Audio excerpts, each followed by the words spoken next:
దీనిపై మరింత సమాచారాన్ని మా ప్రతినిధి శివ అందిస్తారు. శివ, చెప్పండి, ఇటు పిఎస్ఐ ఎన్నికనైతే వైసీపీ బాయ్కాట్ చేస్తుంది, దీనికి గల కారణాలేంటి? మొత్తంగా దీన్ని ఏ విధంగా చూడాలంటారు శివ?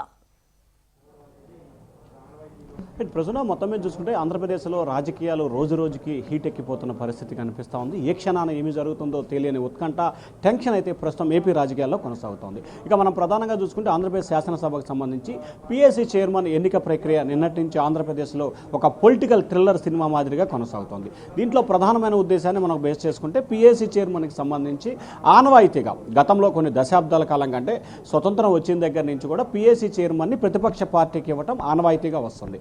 అయితే ఇక్కడ కూడా ఇదే అంశానికి సంబంధించి కూడా పిఎస్సి చైర్మన్కి సంబంధించి కూడా వైఎస్ఆర్సీపీకి 18 మంది సభ్యుల బలం కావాలి, కానీ అక్కడ మాత్రం కేవలం 11 మంది సభ్యుల బలమే ఉన్న నేపథ్యంలో వైఎస్ఆర్సీపీ పిఎస్సి చైర్మన్ ఇవ్వటానికి సంబంధించి కూడా కూటమి సర్కారు దాన్ని వ్యతిరేకించింది. సో ఎందుకంటే 18 మంది శాసనసభ్యులు ఉంటేనే దానికి సంబంధించి అర్హత సాధించే అవకాశం కనిపిస్తూ ఉంది. సో ఆ అర్హత వైఎస్ఆర్సీపీకి లేదు కాబట్టి ప్రభుత్వం దానికి ఇవ్వకూడదని నిర్ణయించుకుంది. అయినా కానీ తాజా రాజకీయ పరిణామాలు, ఎందుకంటే పిఎస్సికి ఇవ్వాలని చెప్పి అది గత కొంతకాలంగా వస్తున్న ఆనవాయితీని పక్కన పెట్టకూడదని కూటమి అంశానికి సంబంధించి కూడా చంద్రబాబు, పవన్ కళ్యాణ్, బీజేపీ పెద్దలతో చర్చించి ఏదైతే పిఎస్సి చైర్మన్ని వైఎస్ఆర్సీపీకి ఇవ్వాలని చెప్పి కూడా కూటమి నిర్ణయం తీసుకుంది. దానిలో భాగంగానే నిన్న వైఎస్ఆర్సీపీ శాసనసభ పక్ష నేతలకి తెలుగుదేశం పార్టీ నుంచి కానీ కూటమి నుంచి కానీ ఒక ప్రతిపాదన పంపడం జరిగింది.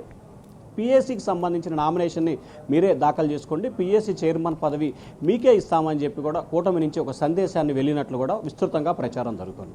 సో ఈ నేపథ్యంలో దానిలో భాగంగానే వారు కూడా వెంటనే వచ్చి నామినేషన్ వేసే ప్రక్రియను కొనసాగించారు. అయితే ఇక్కడ వైఎస్ఆర్సీపీ ఖచ్చితంగా ఒక అనూహ్యమైన పరిణామానికి యూటర్న్ తీసుకుందని చెప్పి కూడా భావించవచ్చు. ఎప్పుడైతే వైఎస్ఆర్సీపీ పిఎస్సి చైర్మన్కి సంబంధించి పెద్దిరెడ్డి రామచంద్రారెడ్డిని తెర మీదకు తీసుకురావటం, వెంటనే ఆయన తరపున నామినేషన్ దాఖలు చేసేందుకు ఇద్దరు శాసనసభ్యులు బూచేపల్లి శివప్రసాద్ రెడ్డి, ఎర్రగొండపాలెంకి సంబంధించిన చంద్రశేఖర్, వీరిద్దరు శాసనసభ్యులు కూడా అసెంబ్లీకి వచ్చి నామినేషన్ వేసే ప్రయత్నం చేశారు. ఈ క్రమంలోనే పెద్దిరెడ్డి రావడంతో ప్రస్తుతం కూటమి ఆయనకు ఇవ్వకూడదు, ఎందుకంటే ఆయన మీద ఉన్న కేసుల విషయంలో కానీ చంద్రబాబుకి ఆయనకున్న రాజకీయ వైరం కానీ తదితర అంశాల నేపథ్యంలో పెద్దిరెడ్డికి ఇవ్వకూడదని చెప్పి నిర్ణయం తీసుకోవడంతో ఈ నేపథ్యంలోనే వారు ఈరోజు ఎన్నికకు సంబంధించి కూడా వైఎస్ఆర్సీపీ ఎమ్మెల్యేలు బాయ్కాట్ చేశారు. ప్రసన్న.